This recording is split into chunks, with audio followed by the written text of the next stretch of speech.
Hi, Bob Levenstein from CruiseCompete.com here, where travel agents compete to offer you the best cruise deal with some basics about how to choose a cabin for your next cruise.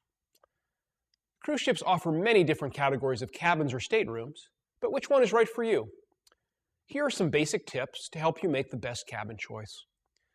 First of all, understand that on almost all cruise lines, the days of different passenger classes are a thing of the past. The activities, dining halls, and amenities you have access to don't vary based on the type of cabin you book. Cunard is an exception to this.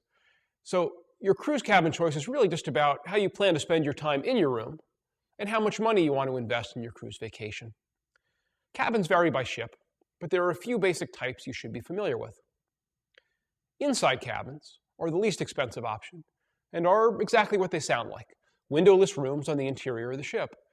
If you don't plan to spend much time in your cabin and you like the idea of daytime naps in total darkness, an inside cabin is for you.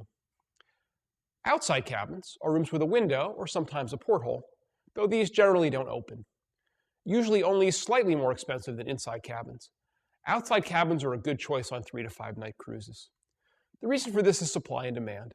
Shorter cruises tend to be on older ships that were built with fewer balconies, so you generally have to pay a lot more for a balcony on a short cruise.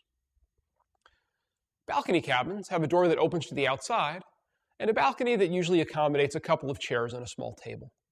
They're a great place to enjoy your room service coffee and breakfast, read a book, or just relax and watch the waves.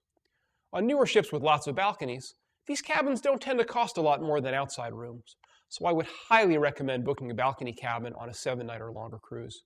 You'll really appreciate having a private outdoor refuge where you can relax and watch the waves. At the high end, especially on the newest ships, there are a number of other cabin options. Extended balconies, often at the rear of ships, junior suites, and suites that vary quite a bit by the ship and the line. Note that some lines do offer a few extra amenities for suite passengers, including butlers and preferred boarding.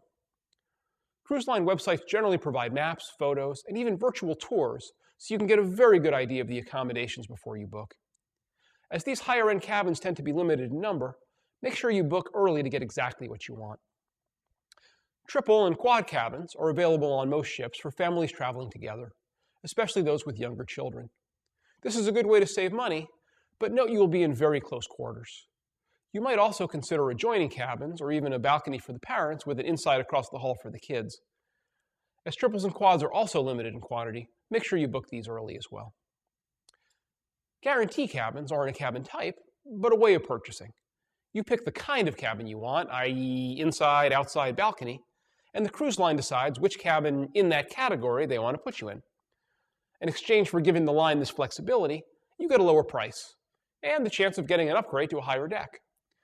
But if you're concerned about your location, for example, if you're worried about the noise of being near an elevator or below a disco, or if you want multiple rooms close together, then this isn't the choice for you. I hope you found these tips helpful.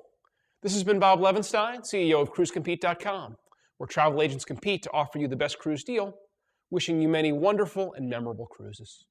Cheers!